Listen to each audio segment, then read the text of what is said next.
이곳은 주 사랑의 교회. 한 해를 돌아보니까 저도 돌아봐야겠죠. 제가 미국에 온 지 25년은 안 됐고 25년이 되어 가더라고요. 근데 25년이 얼마나 빨리 돌아갔는지,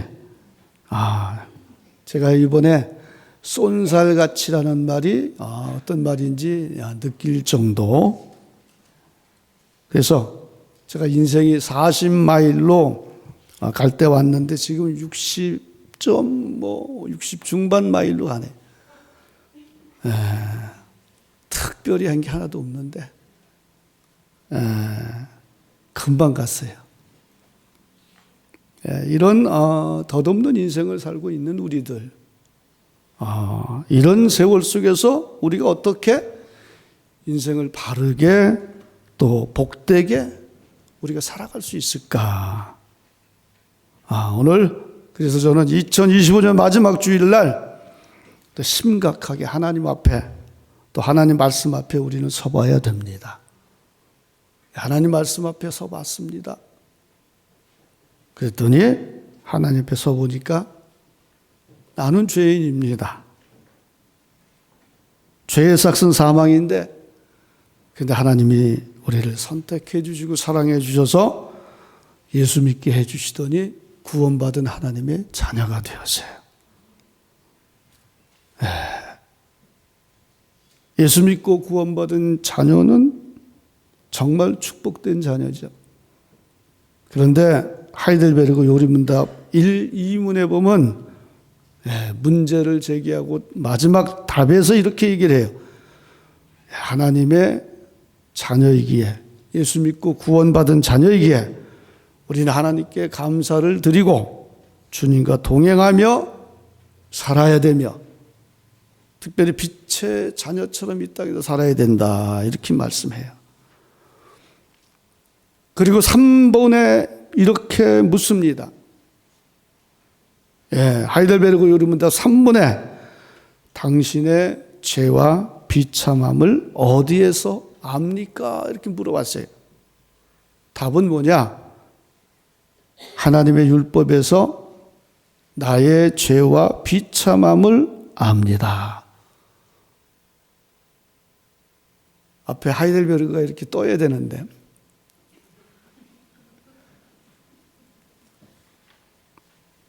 하나님의 율법에서 나의 죄와 비참함을 안다. 자, 그 말씀이 사실인 것을 로마서 3장 20절에 보면, 그러므로 율법의 행위로 그의 앞에 의롭다 하심을 얻을 육체가 없나니 율법으로는 죄를 깨달음이니라. 아멘. 율법으로는 죄를 깨달을 뿐이지 율법으로는 의인이 될 수가 없다는, 의롭게 살 수가 없다는 거예요. 행위로는, 율법의 행위로는.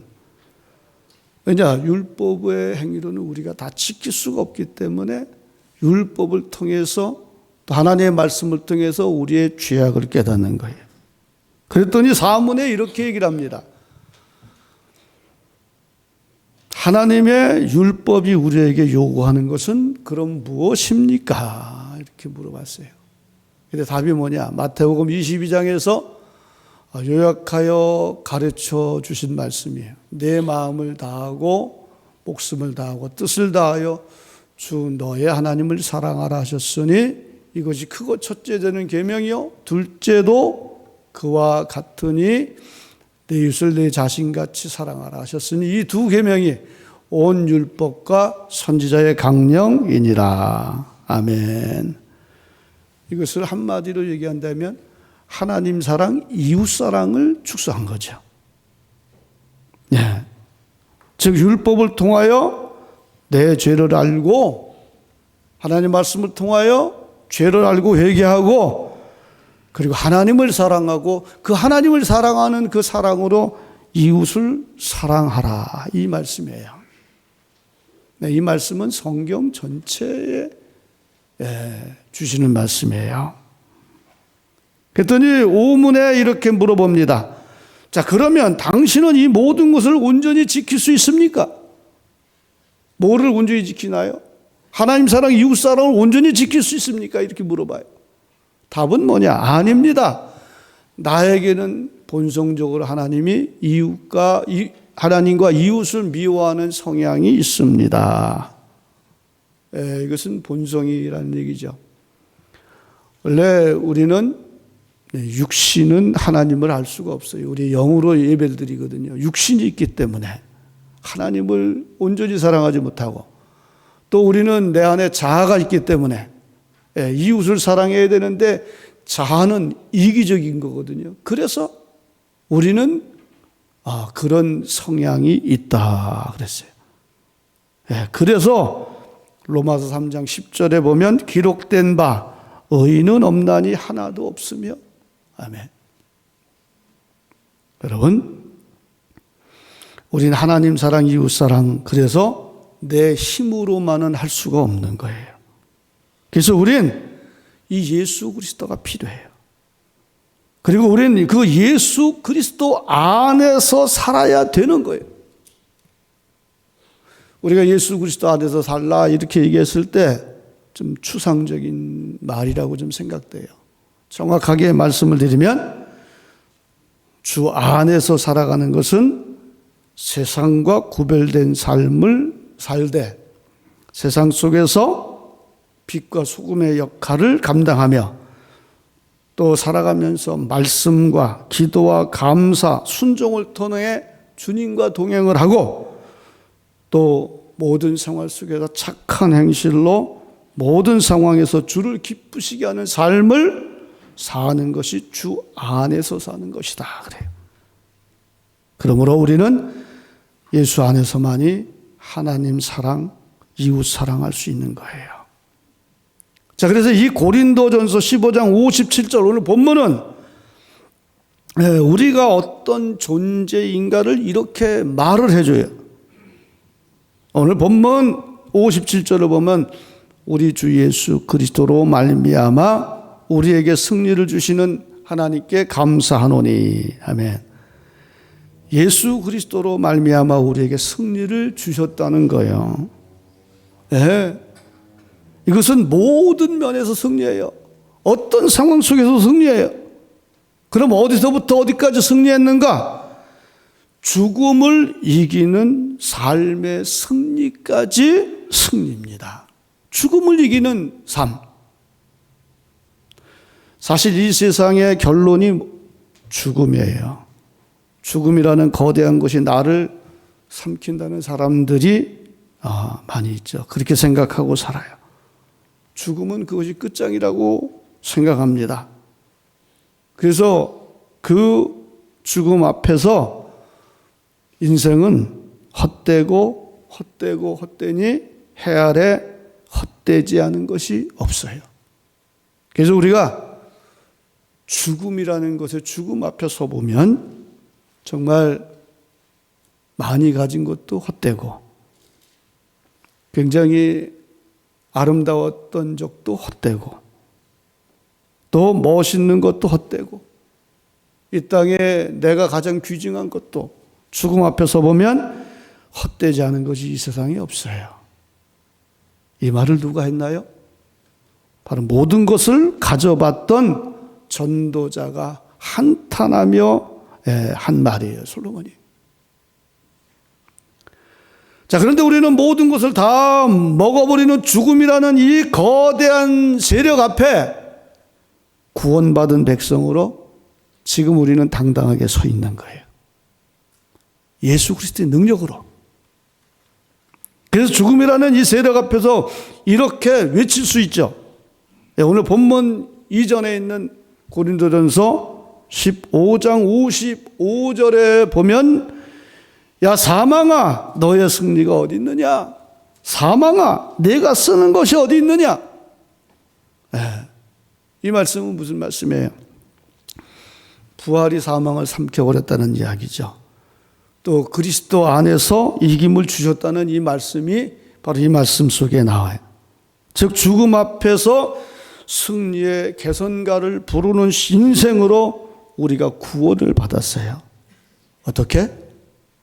예수님으로 예수 믿음으로 말미암아.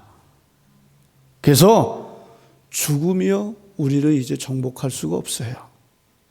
오히려 우리는 죽음을 대적하여 승리합니다. 그럼 예수 그리스도로 말미암아 죽음을 정복한 우리들, 그 사람들은 그럼 어떻게 살아야 될까요? 그 말씀이 58절 말씀입니다. 58절을 보면 그러므로 내 사랑하는 형제들아 견실하며 흔들리지 말고 항상 주의 일에 더욱 힘쓰는 자들이 되라. 이는 너희 수고가 주 안에서 헛되지 않은 줄 알미라. 아멘. 헛되지 않은 수고가 있다고 말을 해요. 그 수고는 주 안에서의 수고. 주님 안에서의 삶만이 헛되지 않은 거예요. 그래서 인간적으로 보면 세상적으로 보면 헛된 죽음 같은 그런 죽음도 주님 안에서 수고한 그 인생은 헛되지 않다는 거예요. 내 마음대로 내가 생각한 대로 살던 인생이, 세상을 즐기며 살던 인생이 주님 만나서 주 안에서 수고하고 죽으면 그 인생은 헛되지 않은 거예요. 자, 그러면 주 안에서 수고가 헛되지 않은 이유가 뭘까요? 첫 번째 이유는 우리 하나님께서 영원토록 기억하시기 때문에 주님 안에서 수고는 헛되지 않다는 거예요. 여러분, 우리 인간은 기억하지 못하지만 하나님은 기억하신다고 말씀했어요. 우리가 살면서 지나간 역사, 지나간 사건 다 잊어버리고 살아요. 다 기억하면 못 살아요. 아마 머리가 차고 넘칠 거예요. 인간의 구조가 그렇게 만들어진 거예요. 늘 생각하지 않고 소환해서 생각은 할지언정 늘 생각하지 않아요. 가령 이런 거죠. 우리 대한민국의 대통령이 누구예요? 일대 대통령이 누구예요? 그럼? 이승만 대통령. 또 미국의 일대 대통령이 조지 워싱턴. 그분들이 민주주의를 만들었다면요. 그런데 살면서 우리가 늘 그 사람들을 기억하고 살까요? 우리는 기억하지 않아요. 우리 기억에 없어서 기억하지 않는 이름들이죠. 이 돌아가신 부모님 우리 가끔씩 생각나요. 뭐 돌아가시지 않았어도 생각이 나겠지만 생각하면 가슴도 아프죠. 또 주님, 우리 예수 믿는 그런 사람은 덜 하겠지만 예수 믿지 않는 사람은 더 예수 믿지 않고 돌아가셨다가 예수 믿었다면 더 안타까울 거예요. 또 보고 싶어서 가슴도 아프고요. 그러나 돌아가신 부모님도 우리는 거의 일상에서는 거의 잊고 사는 거죠. 인간이 이렇다는 거예요. 그런데 우리 하나님께서는 모든 걸 기억하신다고 말씀해요. 어떻게 기억하시느냐? 오른손이 한 것, 왼손이 몰라도 그분은 기억하십니다. 우리 신약 성경에 보면 사도행전에 보면 고넬료가 나와요. 고넬료는 우리 하나님 앞에 늘 기도하며 금식하며 구제했던 사람이라고 그랬어요. 그래서 사도행전 10장 4절에 보니까 고넬료가 주목하여 보고 두려워 이르되 주여 무슨 일이니까? 천사가 이르되 내 기도와 구제가 하나님 앞에 상달되어 기억하신 바가 되었으니 아멘. 주님이 기억하셨어요. 주님은 다 아시는 하나님. 고넬료가 환상 중에 나타난 천사를 보고 대화할 때 천사가 그의 기도와 구제가 하나님께 상달되었음을 말씀해 주시고 기억되었음을 알려주는 말씀이죠. 주님은 다 아셔요. 우리의 안고 일었음도 다 아시고 모든 것을 아시는 하나님. 그래서 우리는 주 안의 것은 헛되지 않은 것이 주님이 아시기 때문에. 마태복음 25장 35절 36절을 보면 심판하시는 말씀이 있죠. 거기에 주님께서 오른쪽에 있는 의인들에게 하는 말씀이에요. 35절부터 볼까요? 내가 줄일 때 너희가 먹을 것을 주었고 목마를 때 마시게 하였고 나그네 되었을 때 영접하였고 헐벗을 때에 옷을 입혔고 병들었을 때에 돌보았고 옥에 갇혔을 때에 와서 보았느니라. 아멘. 이 말을 듣고 그때 의인들, 오른쪽에 있는 의인들이 깜짝 놀라서 이렇게 얘기합니다. 주님, 우리가 언제 그렇게 했습니까? 그들은 모르는 거예요. 그런데 주님께서 그것을 아시고 기억하셨어요. 그래서 40절에 이렇게 말씀합니다. 임금이 대답하여 이르시되 내가 진실로 너희에게 이르니 너희가 여기 내 형제 중에 지극히 작은 자 하나에게 한 것이 곧 내게 한 것이니라 하시고. 아멘. 작은 자에게 한 것까지도 주님은 기억하시는 거예요. 다 하신다는 거예요. 우리 이 땅에 살 때 여러분 어려운 삶이 때로는 있었어요. 그죠? 힘든 삶도 있었어요. 주님은 다 아셔요. 우리가 희생했던 삶도 있어요. 또 우리 섬기며 살던 복음을 전한 삶도 있어요. 주님이 다 아시기 때문에 그래서 영광된 거예요. 또 시편 139편에서 또 다윗은 이렇게도 고백해요. 여호와여 주께서 나를 살펴보셨으므로 나를 아시나이다. 주께서 내가 앉고 일어섬을 아시고 멀리서도 나의 생각을 밝히 하시오며 나의 모든 길과 내가 눕는 곳을 살펴보셨으므로 나의 모든 행위를 익히 아시오니 여호와여 내 혀의 말을 알지 못하시는 것이 하나도 없으시니이다. 아멘. 이 139편 시편은 우리의 생각과 행동, 심지어 은밀한 부분까지 꿰뚫어 보시는 하나님을 말씀하는 거예요. 이것은 또 비난이 아닌 친밀한 사랑과 돌봄을 표현한 말씀이고요. 우리가 하나님의 자녀임을 나타낸 말씀입니다. 우리 주님은 우리의 모든 것을 아시는 거예요. 그리고 우리 주님이 기억하시는 거예요. 우리에게 주님이 아시고 기억하기 때문에 우리는 괜찮은 거예요. 하나님은 주님을 통해서 충성하고 헌신했던 모든 헌신들을 우리 주님은 낱낱이 기억하셔요.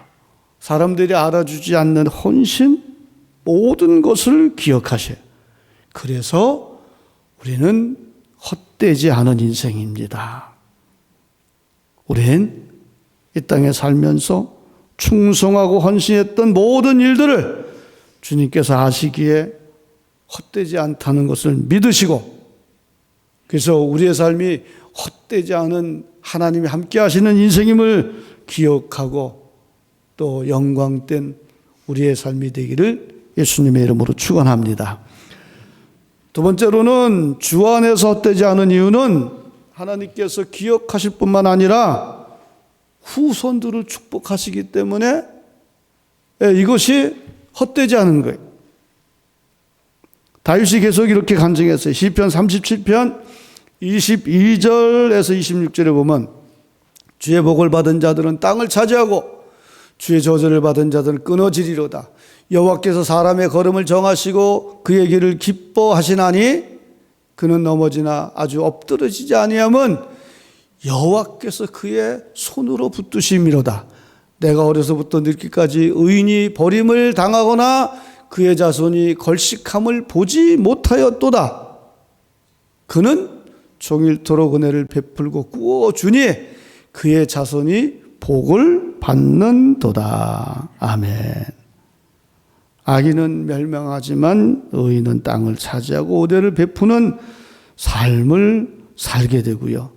하나님께서 붙드시고 돕는다는 확신을 주는 말씀이죠.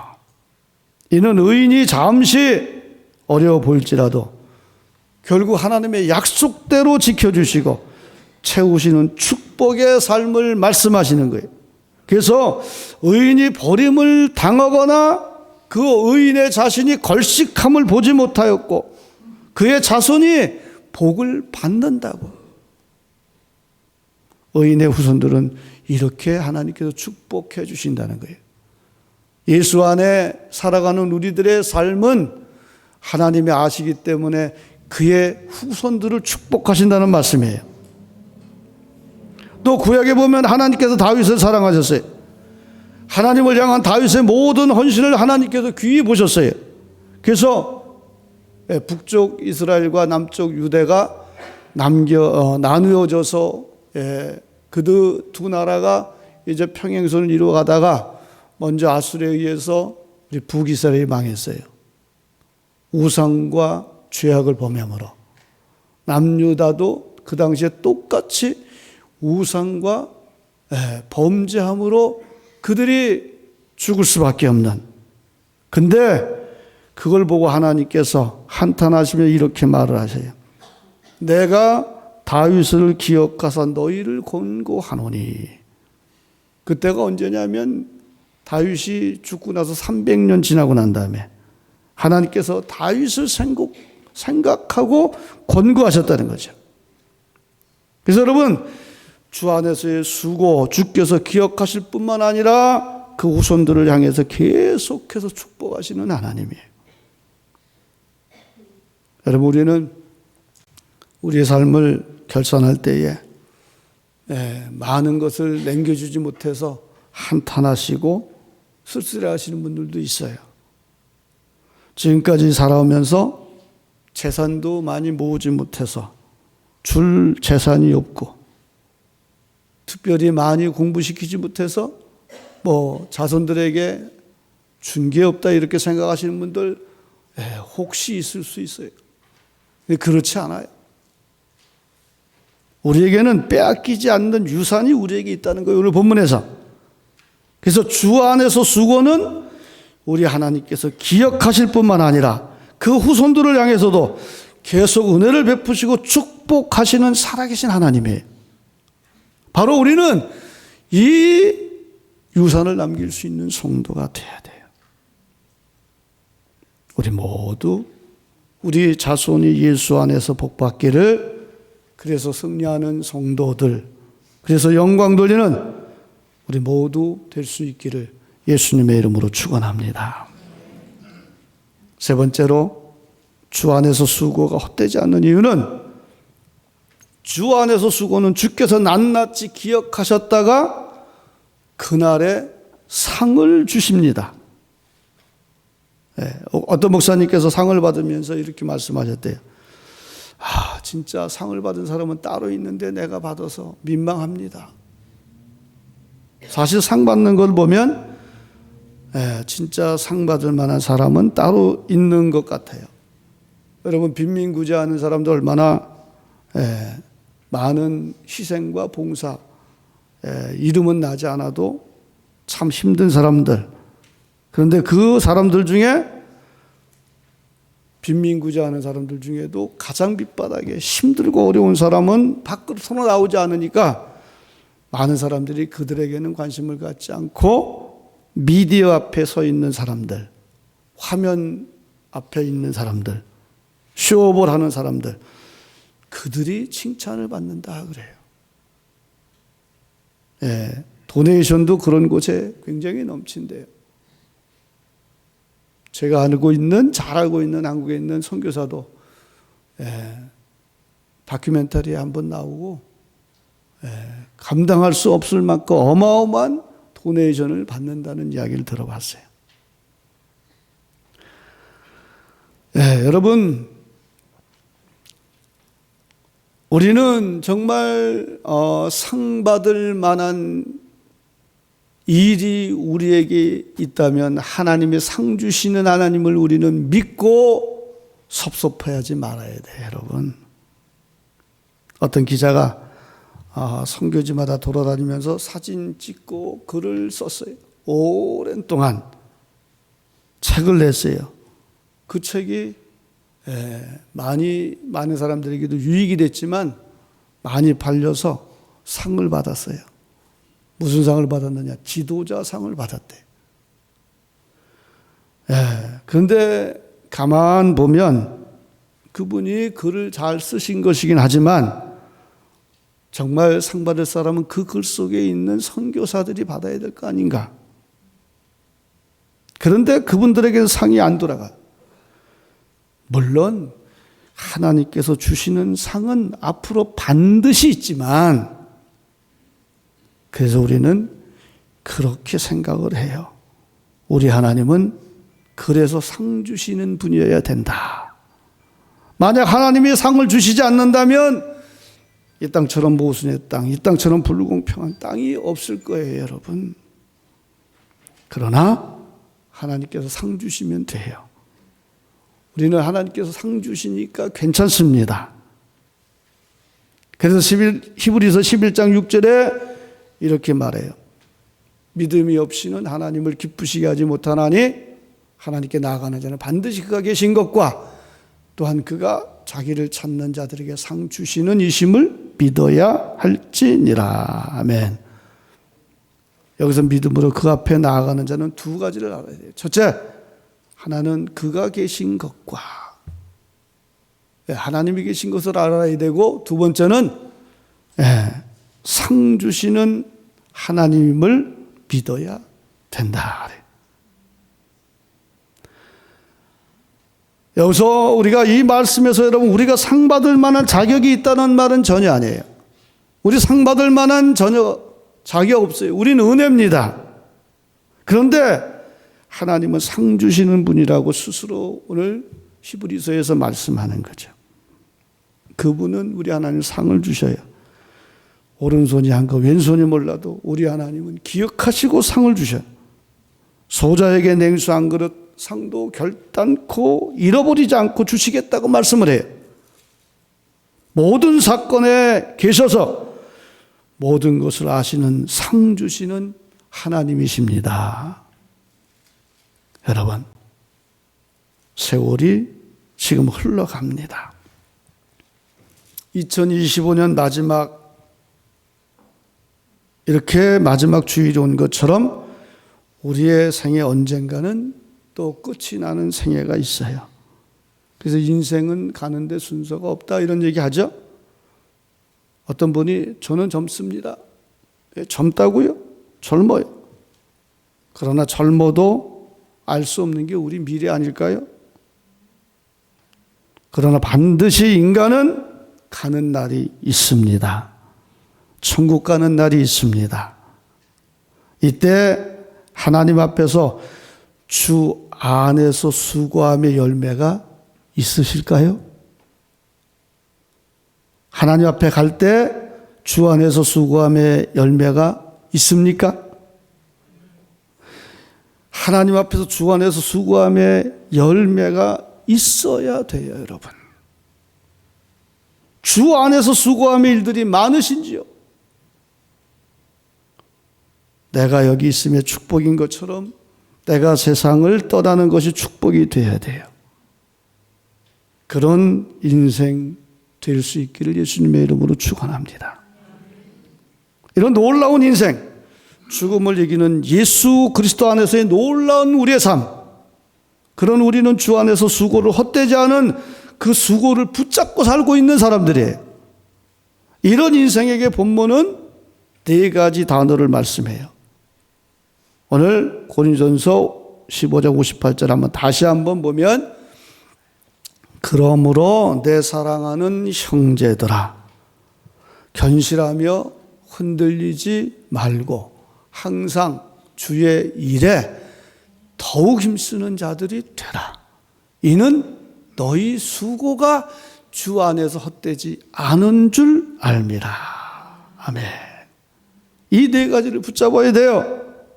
헛되지 않은 수고를 붙잡고 사는 우리들, 예수 안에 사는 우리들은 첫째로 견실하며, 진리에 견실하며, 즉 주님 안에서 수고 위에 견실하게 살아, 견고하게 살아, 진실로, 성실로. 두 번째로는 흔들리지 말고, 유혹이 많아요. 우리 인생 살면서 이 인생길을 걸어갈 때 사탄이 유혹할 때 흔들리지 말아야 돼요. 견고하게. 그때를 향하여. 세 번째로 항상 너의 흔들리는 감성 따라 변덕점 부리지 말라 이거예요. 항상 굳건하게 설 수 있어야 돼. 항상. 네 번째로 더욱 힘쓰는, 우리에게 가장 무서운 함정은 매너리즘이에요. 열정도 없고 감정 없이 하는 일. 그래서 더욱 힘써야 돼요. 주 안에서 수고를 붙잡은 사람들은 이 네 가지를 붙잡아야 되는데 견실하며 흔들리지 말고 항상 더욱 힘쓰는, 열정적으로 이 땅을 살아갈 때에 우리는 주 안에서 헛되지 않은 것으로 말미암아 하나님 영광 돌리며 승리하는 거예요, 여러분. 하나님은 우리에 대한 계획을 가지고 계세요.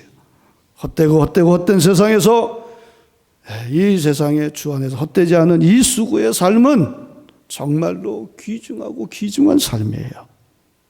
여러분, 주님께 바쳐지는 수고, 성령으로 봉사하는 수고, 생명을 살리는 수고, 복음을 위한 수고는 결코 헛되지를 않은 수고예요. 우리는 이 헛되지 않은 수고에 전심전력을 다하여 살아야 돼요. 이제 남은 2025년을 이 주의 은혜 가운데 살고 또 2026년을 새롭게 또 펼쳐 살 우리 성도들의 생애 속에 주 안에서 헛되지 않은 인생을 살아서 우리 모두에게 유익이 되고 다른 사람에겐 은혜를 끼치며 덕이 되고 하나님께 영광 돌리며 승리하는 이렇게 삶으로 사는 우리 주사랑교회 성도 모두 되시기를 예수님의 이름으로 축원합니다.